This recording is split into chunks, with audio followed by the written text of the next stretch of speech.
Welcome to the Half Empty, Half Full Consumer Advocacy Radio Show. Listen in nationwide on the Tantalk and Starcom radio networks with your host, Lori Zook, the consumer champion. Each week, we'll be discussing problems and solutions, changing negatives to positives, and helping you, the consumer, to learn something new.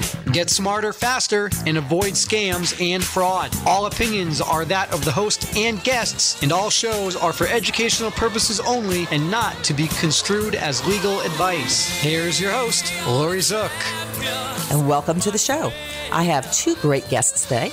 I have Ron Macko, who is a radio station owner, and I have Bob Williams of the Starcom radio network, where I am syndicated. And today we're actually going to be talking all about radio, the history of radio, the power of radio. I want to welcome each of you to the show. Now, Bob, give me a little bit about yourself and your background. Well, I've been in the radio industry now. It'll be 38 years on April the 15th. So I've been around the block a few times. I was in syndication for over 10 years, and I just got fed up with dealing with the suits, and I decided it was time to go on my own. And 5 years ago, we started the Starcom radio network, and as of today, we now own 21 low-power stations across the country, and we are affiliated with over 400 worldwide. That's a lot. All right, Ron, give me a little bit about yourself and your background. Well, I went to Syracuse University and graduated from the Newhouse School of Broadcasting and got involved in radio in Syracuse, and then was fortunate enough to meet someone who had some family money, and we ended up in Honolulu and bought an AM radio station back in 1977. Wow, not a bad place to end up, right? Yes, it was great. All right, now, Bob, I'm going to start with you on this question, and it's a big question. What is the history of radio?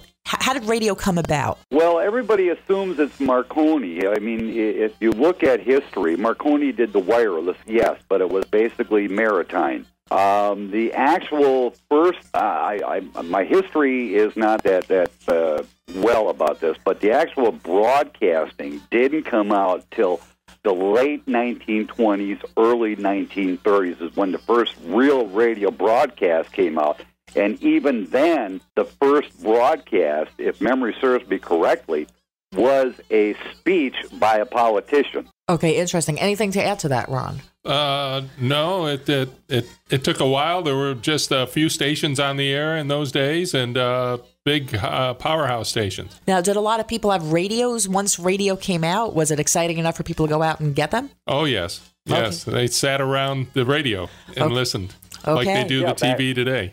Yeah, back then you had Jack Benny, you had all of the old-time radio. It was basically set up for entertainment.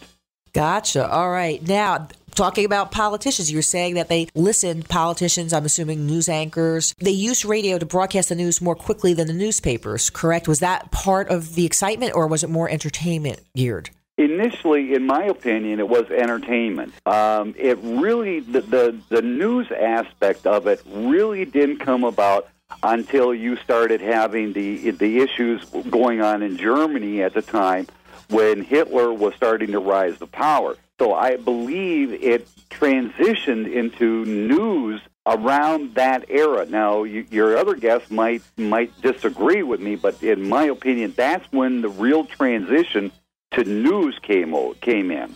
No, I'm agreeing with you. That's about right. That's the war began, and all that information was starting to filter. I think it went from the entertainment into the news. Now, over the years, how has radio changed? And let me just preface it with this. I am probably one of the very few people that almost never watches TV. I don't watch the news on TV because it, to me, is entertainment. It's about getting ratings. It's about ridiculous things and blowing things out of proportion and hearing the same thing 20 million times. That doesn't do anything to educate me or make me come to a smarter conclusion about a situation.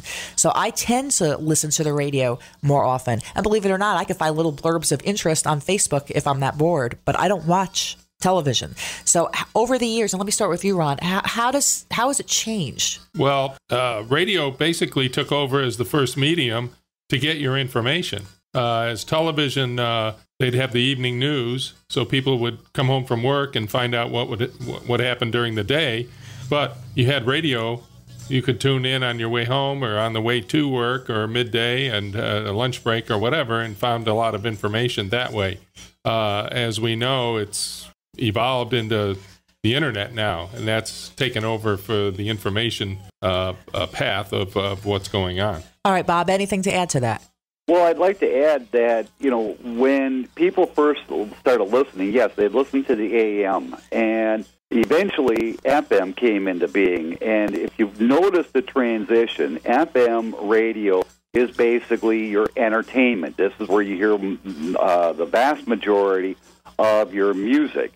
AM is still very active, although there are those that are saying AM radio is dead. It's not. But that is where people today can get their political talk. That's where Hannity is. That's where you hear Rush Limbaugh. That's where you hear a lot of our hosts is on the AM band. AM has become more of an informative side of the spectrum, where FM is indeed entertainment. The Internet is simply supplementing what both AM and FM have done. I gotcha. All right. Now, being a New Jersey girl myself, why don't I start with you, Bob? Tell me about War of the Worlds. War of the Worlds. Wow, we air that every year on Halloween. Orson Welles did a fantastic job. I mean, he woke up America to the power radio had at that time. I mean, granted, some people went out and committed suicide. They took it the wrong way, because if you listen to the entire broadcast, you will only find one time in it where he breaks for a few seconds. It's not very long. It's just for a few seconds. At the beginning of it, he tells people this is for entertainment. At the end of it, he says that this is his Halloween trick or treat. It woke up America to the actual power radio had back then. Do you think a lot of people missed the beginning and the ending and just went for the middle? I think a lot of people did, because back in those days, you could just turn the dial anytime you want. You had to wait till the tubes warmed up, but you would come in the middle of a program. And if you missed the first, the middle, or the end, yeah, it would be scary back in the 1930s. Right. Sometimes I think people really only listen to what they want to hear. Yeah, and maybe that's why it was scary. They didn't listen to the beginning or the end. Oh, exactly. I mean, if you really listen to the program, it chronicles a period of time, but yet people assume this is going on right now, this is the here and now. But if you really listen to the broadcast, it chronicles several days, and this is all in a 1 hour span. Gotcha. Now, were there any other stories that you would say were as startling in past years? I would say not in past years, no. Orson Welles was the artist of the time. All right. I want to go back to, radio changing over time. We were talking a little bit about, the internet. Now, Bob, I know on your website, you actually have a link where people can call into the station and listen to the show, right, as opposed to turning it on their dial if you're not in an area where your show is being aired. Right. We have multiple ways people can hear the network. And what you're referring to is a company called Audio Now. And what they do is there's a telephone number that they call, and you're going to hear the live broadcast that's going on right in the studio at that moment. Of course, if you go to our website, you'll see several stream locations. One of them's right out of Brazil, so we stream to Brazil, and then the people in Brazil can pick it up from there. So we have multiple ways people can hear us, but your Audio Now is right. If you cannot have a tablet, you don't have a computer, you don't have anything else, but you got the standard telephone, all you got to do is pick up, call that phone number, you hear what's going on right away. So there's a way for pretty much anybody to listen to the radio, even if you don't actually have a radio. Exactly. There you go. I mean, tablet, everything. Amazing. All right, I'm going to ask each of you, and I'll start with Ron first. How did you become involved in radio? What was your pull in to doing this? We did a show that I announced when I was in high school. And it was a religious show, and it was like a 10-minute reading that I did every Sunday. Very good. And Bob, how about you? Well, I was in college at the time, and I got hooked up with a radio station called WFDL-AM back up in Fond du Lac, Wisconsin. I the opening was there. They were looking for a late night DJ. I, being just recently married, I needed something to supplement my college tuition. Well, the guy liked my voice, and I aired at 10 p.m. on the April 15th and been in broadcasting ever since. Do I love the business? Yeah, I really do. I mean, it's been a fascinating and fun career. All right. Well, I want you both to stay with me, and we're going to come back and talk a little bit more. With nothing on but the radio, feel the music playing soft and slow.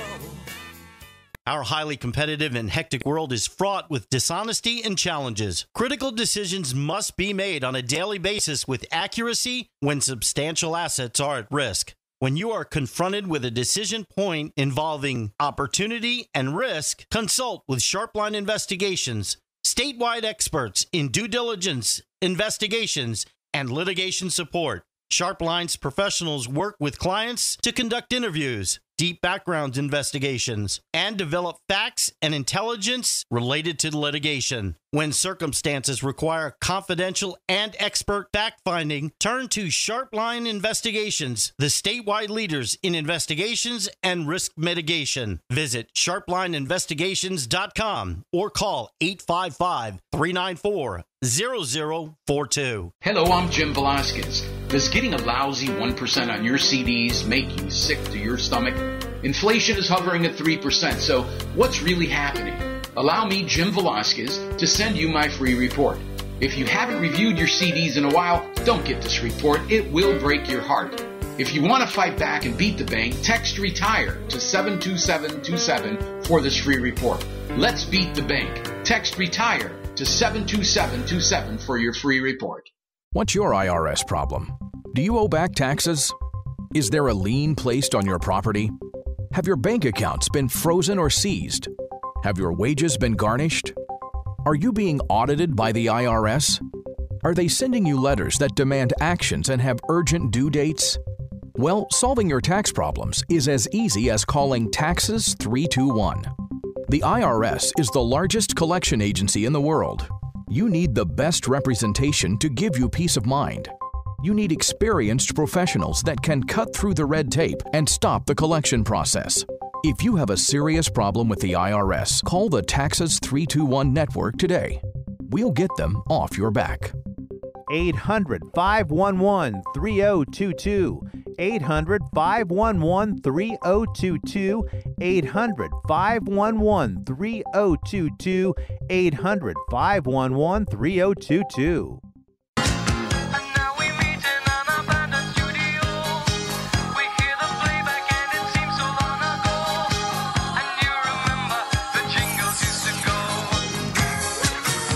Welcome back to the Half Empty, Half Full Talk Radio Show. We're doing a fun show today on the history of radio, the power of radio.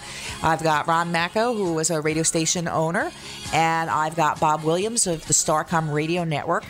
And I'm going to start with you, Bob. How did you end up with Starcom? And tell me what differentiates Starcom from other stations, because I know you're different. I know you're different. I like the idea of being different. Actually, what it was is 5 years ago, I had moved to Oklahoma from Wisconsin, and the community I moved into did not have any type of early warning system in case of tornadoes and such. And so I did some checking as to how I could make this community safe. And what I found during my research was the Federal Communications Commission has this very, very nice little clause. It's called a Part 15 low power, and the FCC classifies them as hobby stations. So I did more research. I thought, well, this thing's only going to go about a block and a half. And I found a company that creates FCC-certified transmitters that if tuned correctly and is on the higher end of the AM band, you can get anywhere from 1 to 1.5 miles worth of coverage. Perfect for Carrington, and that's what I started with. And over the years, we have connected, and I bought up 21 of these very same stations across the country. So now we have them everywhere from Maine all the way out to Oregon, from Wisconsin all the way down to Florida.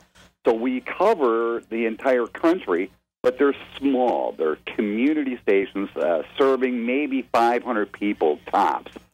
And Starcom is unique in that we have been able to provide top-notch quality programs 24 hours a day, 7 days a week. Your program, Ed Till, my morning program. We have other great hosts on. So we've been able to build here in the United States, and then when people elsewhere in the world have heard about what we were doing, they've picked up on it. They've become affiliate stations, and we must have done something right, because back in 2013, there was a complete write-up about me and the Starcom Radio Network in Talkers Magazine. Okay, so I want to kind of find out, you're talking about buying these different radio stations. How do you get affiliations, though, with other stations? You know, when you say you broadcast in Brazil, how do all of the owners of radio stations belong to some type of an organization where they know each other, and that's how they make kind of, you know what I'm trying to say? Do they make an affiliation that way? You're asking if there's like an association. Well, what it is a lot of the Part 15 stations, they do have various affiliations, and what we've been able to do is through what we've been able to do, these other stations have heard about us. So what we do is we set up a primary location where all of our affiliate stations, all of our stations we own, they pick up on the feed, and then they in turn take that feed and pump it into their transmitters. The affiliate stations are the ones that are loose net. You know, they're not tied specifically to airing our programs 24 hours a day. They're the ones that pick up various programs that we air, and then they just simply rebroadcast them. You know, that's the difference between an affiliate station and an owned station. The owned stations are the ones that would air exactly what we air 24 hours a day, 7 days a week, unless, and this is the key point about us compared to other networks, is if in that community where we have a transmitter, there is a emergency, or maybe that town's got a high school football game, then that station can break away from the network and cover that particular event or situation live. But the affiliates, they just pick up various programs at various times. I understand a lot better now. Now, let me ask you one more question, Bob. Progressive radio stations, how do they differ from others as far as content? Maybe you can give some examples of progressive radio hosts. In other words, are they limited to what they can or can't say? No, a low-power radio station, like I said, the low power, those of us who fall under what the FCC classifies as hobby, we are not restricted by the same laws that the radio stations as your other guest would be. He has some very strict guidelines that the FCC says you cannot do this, you cannot say this, whereas Part 15, and we are on almost the same platform, so to speak, as Sirius. And what I'm saying by that, our hosts have the ability to speak their mind exactly as they say. If you're asking what a progressive station is, I can't tell you exactly the terminology you want to use as progressive. I can tell you that the Starcom network, we cover all gamuts of the political spectrum as well as the entertainment spectrum. You might have somebody that's right-wing, somebody that's left-wing, somebody that's conservative. But we give our listeners the entire spectrum. We don't just limit ourselves to one area. We're not like Fox. We're not like CBS. We're not like CNN. We're not like Clear Channel. We're not like Viacom. We're not like Disney. They have very specific political views. We cover the entire gamut. Gotcha. All right. Now, Ron, anything to add to that? I guess the question I have is, I'm driving down the road with my car radio, and you have a specific frequency that you can that somebody can tune to and listen to the station, right? Correct. It's basically that, if you're in the community, now you remember these stations that we have fall under the FCC rules and regulations, Part 15. According to the FCC rules, the transmitter cannot exceed 100 milliwatts. Now, here, to give you an idea, that's enough power to power a laser light. That's it. That's not very much power. But given the frequency, the higher the frequency on the band, the better what we call the umbrella effect is going to be. Okay. All right. Now, sponsors. I know, Bob, we spoke a while back. Can sponsors control what hosts say or do? So, for example, okay, so you know where I'm going with that. So I want you to talk a little bit about that.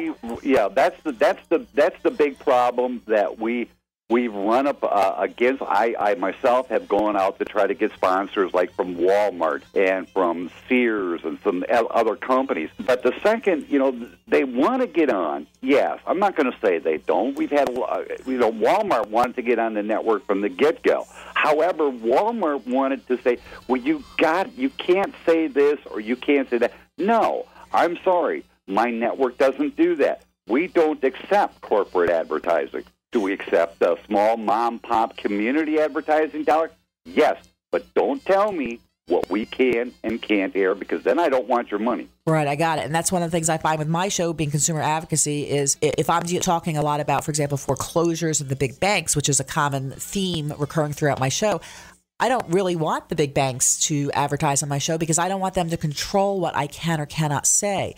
Now, you have Ed Till, who is, basically the star of Starcom, so to speak, and I've listened to his show, and he'll use a lot of four-letter words, but I thought that wasn't allowed on radio. It's not allowed on full power, okay? Okay. Bear that in mind. I'm going to be very explicit about this. You cannot use, who was it? George Carlin said there are the 7 words you cannot use on radio. He's correct. On full power AM, FM, you cannot use them.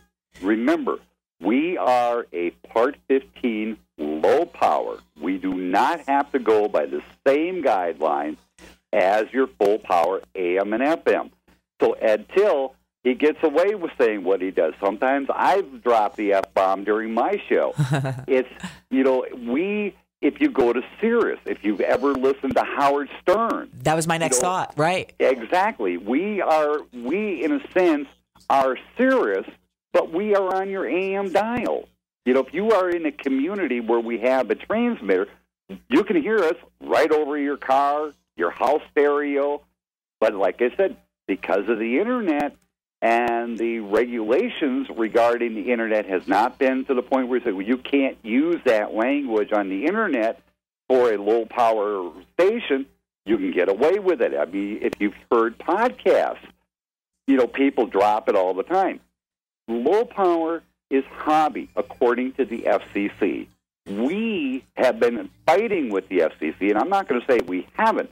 We have been going, and I presented proposal after proposal to the FCC to get these low-powered hobby stations recognition as, and I want to say, an additional layer for in the event of a national emergency, but yet the FCC will not recognize them as such. That's kind of sad. I would think that that would be something they want to do, but I don't know why they're not doing it. It's just the way they have their law wrote. Like I said, I've been fighting with them for 5 years to try to get that change to give us the recognition. We're not even recognized by the National Association of Broadcasters. Wow. And yet we have broke stories that mainstream, and I'm going to use it in that respect, that mainstream had to play catch up with.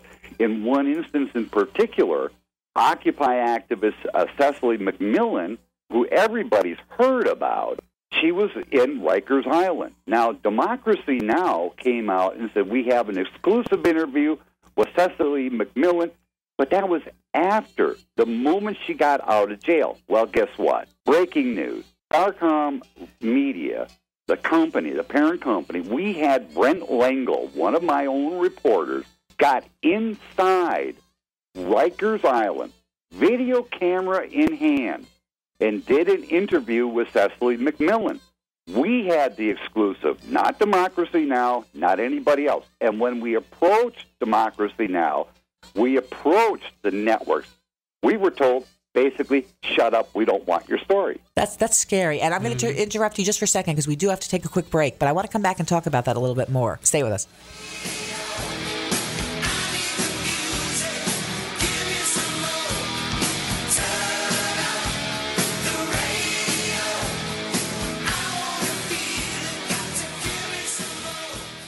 Are your credit reports a mess? Are debt collectors hounding you? Maybe you're in foreclosure or headed towards foreclosure and don't know where to turn. It's time to stop panicking. Take back control of your life. Make the first step by calling Credit Education Consultants today at 813-500-6064. That's 813-500-6064. Mention the word radio for a free 15-minute consultation.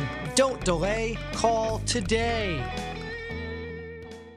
Do you suffer from back, neck, or body pain? Do you suffer from migraines or have jaw or face pain? Has conventional medicine failed you? Were you injured or in an accident? Call chiropractic physician Dr. Dan Maddock at 813-935-1664. Dr. Dan has helped thousands of patients gain relief for more than 30 years. Dr. Dan is caring, gentle, and takes his time with each patient. He's also a past president of the International Craniopathic Society, a special certification of only 300 chiropractors worldwide. Dr. Dan helps patients from the neck up and the neck down. Dr. Dan accepts most insurance plans. Don't continue to live in pain. Call 813-935-1664 today. That's 813-935-1664 and get on track to better health. Our highly competitive and hectic world is fraught with dishonesty and challenges. Critical decisions must be made on a daily basis with accuracy when substantial assets are at risk. When you are confronted with a decision point involving opportunity and risk, consult with Sharpline Investigations, statewide experts in due diligence, investigations, and litigation support. Sharpline's professionals work with clients to conduct interviews, deep background investigations, and develop facts and intelligence related to litigation. When circumstances require confidential and expert fact-finding, turn to Sharpline Investigations, the statewide leaders in investigations and risk mitigation. Visit sharplineinvestigations.com or call 855-394-0042. Tampa Bay's Tan Talk. Entertaining and informative radio for the Sunshine State. Music make you lose control. Music make you lose control. Welcome back to the Half Empty, Half Full Talk radio show. I want to jump back in with you, Bob, and you were talking about a breaking story. Let's start back with that. Well, yeah, like I was saying, Cecily McMillan is an Occupy activist, and what happened was she claimed that she was sexually assaulted by an officer during an arrest during the initial Occupy movement in New York. There were photographs showing that she had bruises on her breast area where you could see somebody had literally grabbed her there very hard. Well, Cecily was sentenced to 90 days in jail. And the mainstream media, Democracy Now! And others, said, well, we have an exclusive interview with Cecily McMillan, but that was after her release from Rikers Island. My reporter, Brent Langle, was able to get inside of Rikers Island when Cecily McMillan was there, not only videotape it, but we also turned around and presented it to what I refer to as mainstream media. We presented it to Democracy Now!, CBS, CNN, NBC, MSNBC. Every single one of the major markets said, no thanks, we're not interested. But yet, the second Cecily got out, they were right there. And they said, we have an exclusive. Boy, are they wrong. We had the exclusive, not them. Right, and I think it's good what you do, and I think it's a shame for what they don't do. Exactly. It's a pity because today, and I refer to your Viacom, Disney, Clear Channel as mainstream. And the reason it is a pity is and your guest is probably going to disagree with me on this, but they have taken the news and it is now under the entertainment heading. It is not news. It does not have its own department anymore. It has to answer to the entertainment. So if you offend an advertiser, he may pull dollars. So now they're restricted. It becomes entertainment. News is no longer news with them. They have to answer to their advertisers. Here with us, news is news. Good, bad, ugly, indifferent. It's news. I do not have to worry about offending advertisers. I offend an advertiser, that's his problem. Then he shouldn't have broke the law. He shouldn't have become a part of a scandal. We're going to report the news as it is, period. Got it. Ron, you're looking at me with comments. Yes, Go ahead. you won't get any disagreement from me on that. I totally agree. I go back to the hard, and even not so hard news, but the Walter Cronkites. When you watch the news, it was the news. It wasn't opinion. It wasn't slanted one way. I mean, any network news you watch now on TV, it's very slanted for different directions, and I don't like the way it's evolved. Now, you also had a question earlier, something about transmitters. Oh, yes. That you wanted to ask Bob? I did, and thank you. Do you have multiple transmitters in the same city? Generally speaking, most of the towns are so small they only require one, but yet the company we deal with is a company called Rangemaster, and they are the ones that have the FCC-certified transmitters. So, yes, you can hook up multiple transmitters throughout a community to stretch them out and have a real nice area of coverage, depending on the size. What we tell all of our operators is try to get an area that's an empty, a vacant office where you can get it real reasonable and set up a couple of computers, set up your transmitter on top of the building. The higher, the better, of course. I mean, being in radio, everyone knows that AM, unlike FM, AM has what we call the umbrella effect. It goes out, up, and then down, where FM is line of sight. And the higher your transmitter is on this pole, then the greater coverage you're going to have. So can you hook up multiple transmitters? Yes. There's no doubt about it. You can. In fact, the company that handles the transmitters give you very specific directions how you can hook up multiple transmitters. So you would be on a different frequency if you did that, or could you be on the same frequency? They would all be on the same operating frequency. Oh, okay. All right. All right. Now, so what you're doing, if you know anyone who knows radio, you have an area of radius of coverage. So if you put one transmitter in the middle of this radius and right at the very edge, so that you might have just a little bit of an overlap, you put your next transmitter and then another transmitter. You can cover a very, very sizable area with multiple transmitters, and they all operate on the exact same frequency. Good.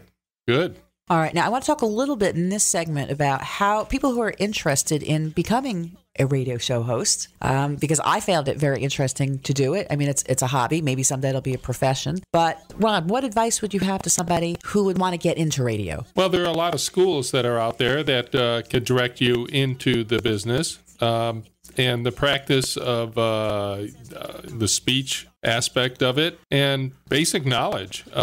The unique thing about this radio station and Bob's situation there is it allows for entrepreneurs to get into the business that have something that they want to talk about or a topic that they want to talk about. There's obviously universities that have broadcast programs that get you into the business and teach you a lot about it. And Syracuse University was one of them, and there's Ithaca College, and there's a number of them up in the Northeast. And that's one way to go. It's an exciting business, as Bob says. It's been fruitful, and it's changed and evolved a lot. However, it's very exciting. Very good. Now, Bob, let me get your opinion on that, because being that you're on the progressive, I call progressive, meaning you can pretty much say what you want to say if you're on your show. I don't disagree with anything your guest said. I mean, I agree with it 100%. I would also like to add, number one, it pays to have the voice. You can get people on there that do not have the powerful voice that people want to hear. Also, content. If you're going to have a show, you're going to want content. You don't want something that's flim-flam or cheap, or, if you want to talk about music, well, then stay to music. Don't get into politics. If you want to talk politics, stay away from music.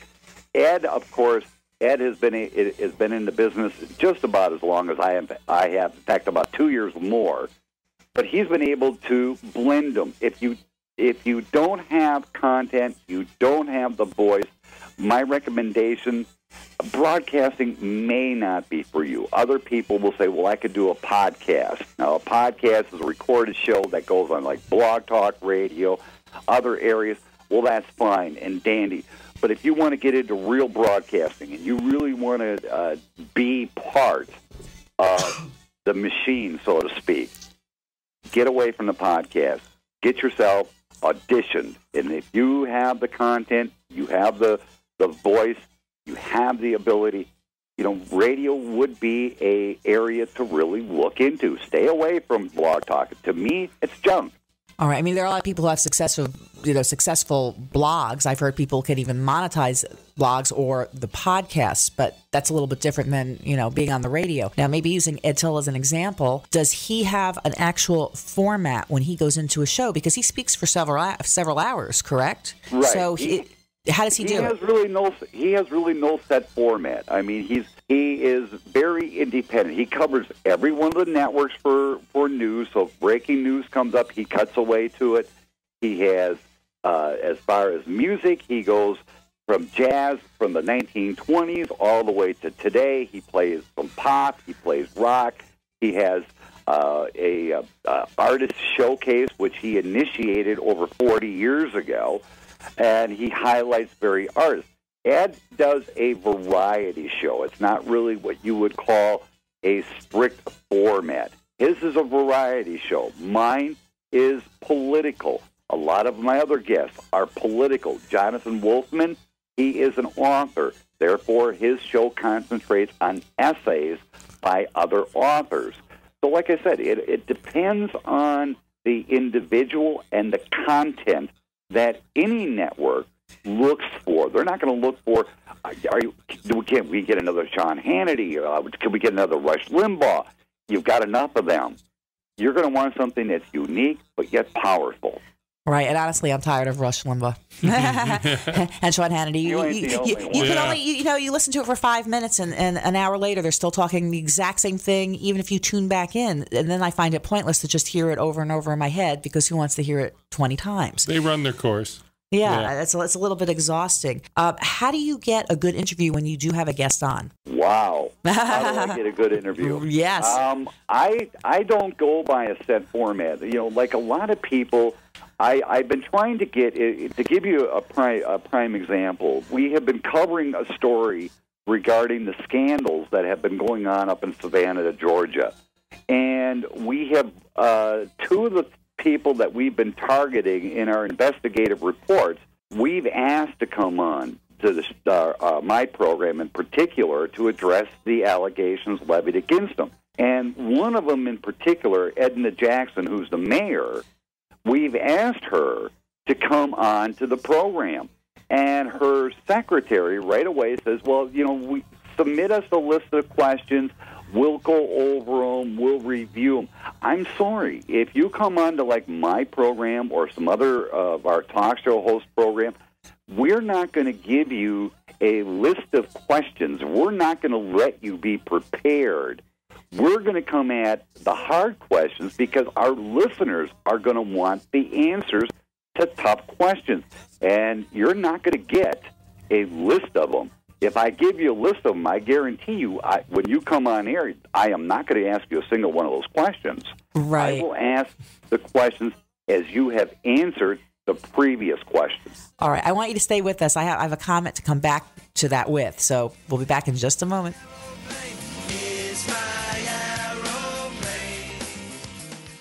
Hello, I'm Jim Velasquez. Does getting a lousy 1% on your CDs make you sick to your stomach? Inflation is hovering at 3%, so what's really happening? Allow me, Jim Velasquez, to send you my free report. If you haven't reviewed your CDs in a while, don't get this report. It will break your heart.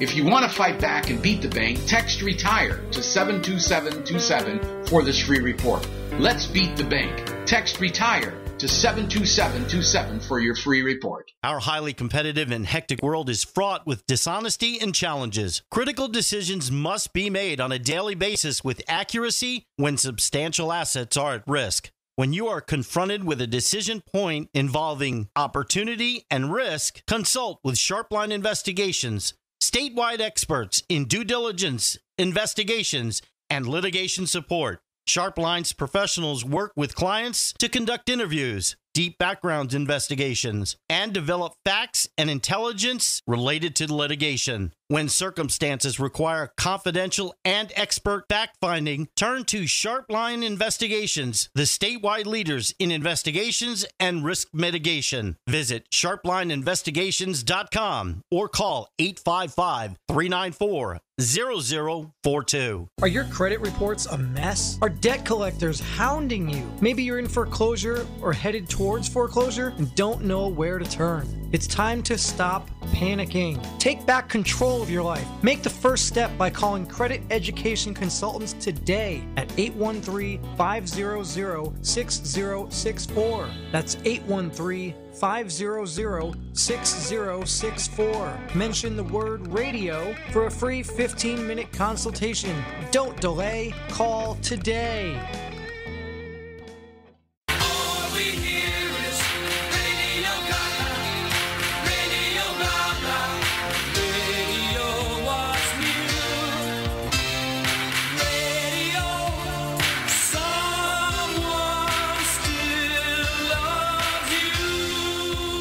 Welcome back to the show.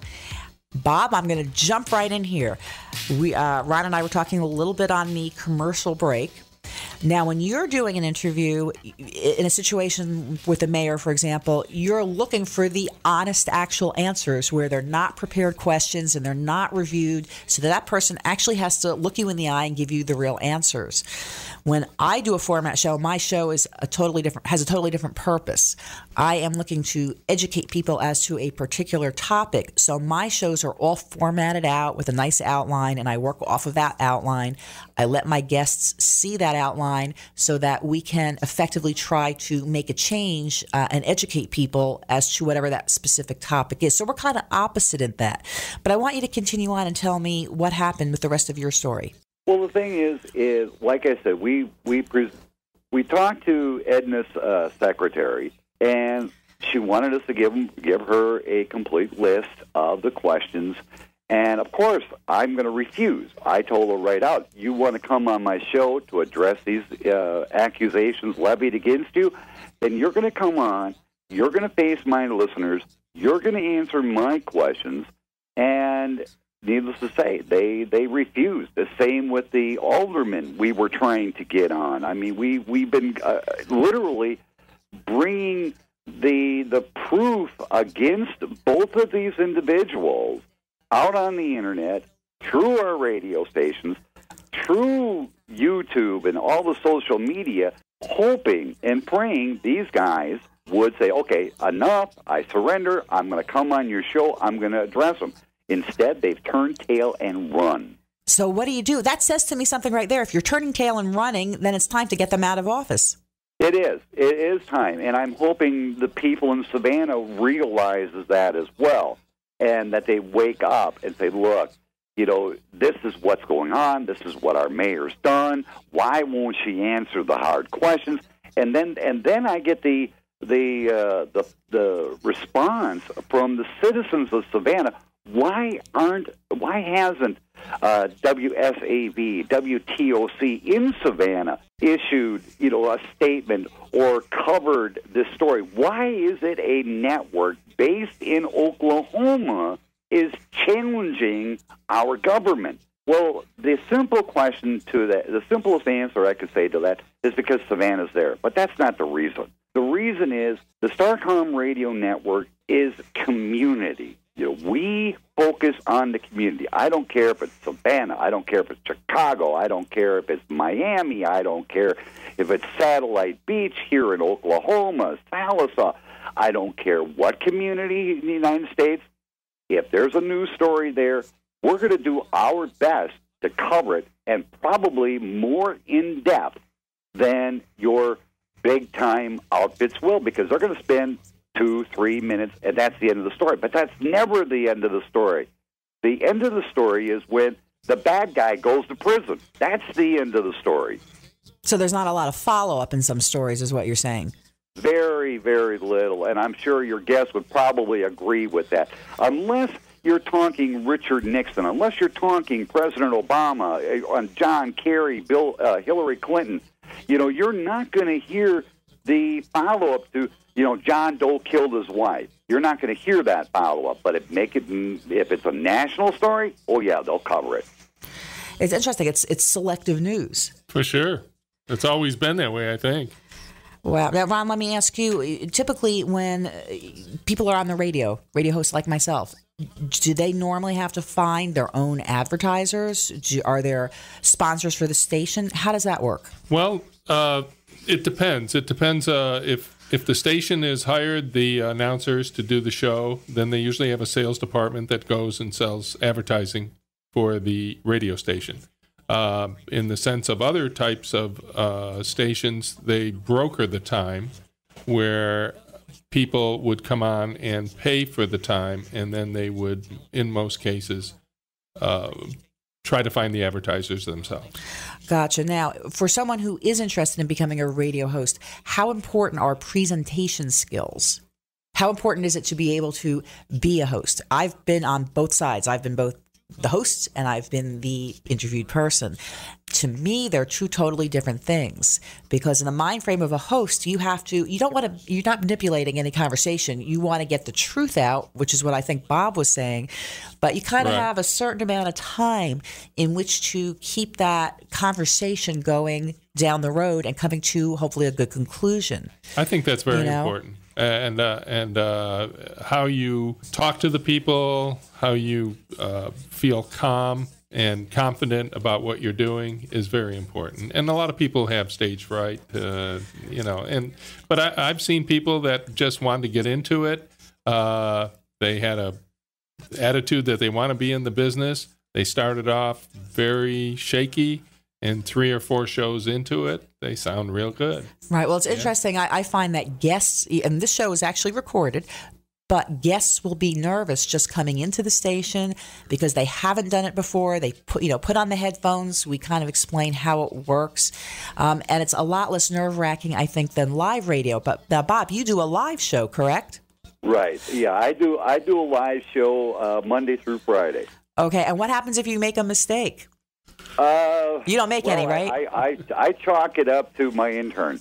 I blame my intern, and the intern. You have to understand, I'm also the intern. So that's even funnier. If I make a mistake, it's live radio. You have to understand. There's a big difference between live radio and recorded radio. Recorded, you can edit. Live radio, what you say is already out there. You can't retract something you've already said. And I myself, I love live radio in that there are times that your guest is put on the spot, but you also, and I agree with your guest, you have to give some kind of a calming effect initially. When I talk to artists, I'm talking musicians, I'm talking about authors, my way of interviewing them is a lot different than when I interview a politician, I interview like IQ Al-Razuli, or I interview somebody else regarding a hot topic. The way I interview a artist is going to be 10 times different, because with a politician, people want answers. With an entertainer, they're going to want to be entertained. They're going to want to know about him. They want to know about his past, his present, what he's looking forward in the future. With a politician, they want answers. So I attack them. I literally attack them. I'd be afraid to be on your show. Me too. They didn't call me the pit bull for no reason. Oh, boy. One of the things I've noticed is, listening to myself on the radio show once it's aired. If you've ever listened to yourself in any way that's been recorded, you don't sound anything like yourself, the way that you hear yourself in your own head. So do you think it's a good idea for people to practice doing a radio show or recording themselves, maybe doing a practice run so they actually hear what they sound like? For example, when I've recorded myself, I didn't realize that I say the phrase, And I try to be very confident, or actually conscious of that, so that I don't say it all the time. What do you think? In my opinion, that's very good, okay? It's very good. I mean, there are things I say on the radio that is repetitious or something of that nature, but that's me. This is my persona. You don't like me? Well, then tune me out. but obviously I'm doing something right because I got a lot of people who listen to me. And it's just the idea to get an idea of how you sound. You're correct. In my opinion, record yourself. What you're hearing is what people are hearing. Now, that sounds strange, but it's true. How you sound on that tape or in that recorded session is exactly how people hear you. And I think that's where you figure out what your strengths and your weaknesses are. Very important. Right now, I have another question for you. How does a show become syndicated? And of course, I'm an exception. I became syndicated through you, kind of through a strange series of events. But in general, how does a show become syndicated? Well, in my opinion, number one, I've had a lot of people say, hey, give us a listen, tell me what you think, if you like it, could you pick it up? The thing is I'm very, very selective of what we air here on the network. Now, that's not to say we don't cover the entire spectrum of issues or, music genre or whatever, because we do. Okay, but what I'm saying by selective is, number one, your audio has to meet my expectations. If it doesn't, that's number one check mark against you. Number two is if your content is not there, that's against you. Number three, if you're going to sound like you're a racist or something like that, well, that's against you. You're out. The programs that we select that are on our network are indeed brokered for the most part. What we do in turn, is we present a snippet, a 5-minute, maybe 10-minute snippet, to other stations across the country. If they show interest in it, then we tell them how they can go about and get it. We've done this on a worldwide market, through social media, through our other various contacts, and if they like the show, they'll say, yeah, we want it. How do we get it? So we set up a Dropbox. The show goes into there if they're going to record it several days later.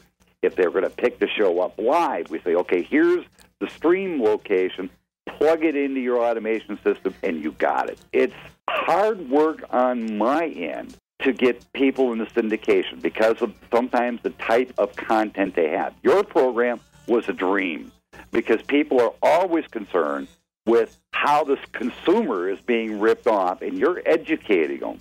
And this is what made your program, a couple of other programs, very, very easy to get into syndication. Right. I try to have a show with a purpose. Exactly. And that is the entire idea behind any program. Content, quality, and who knows, you could be a star.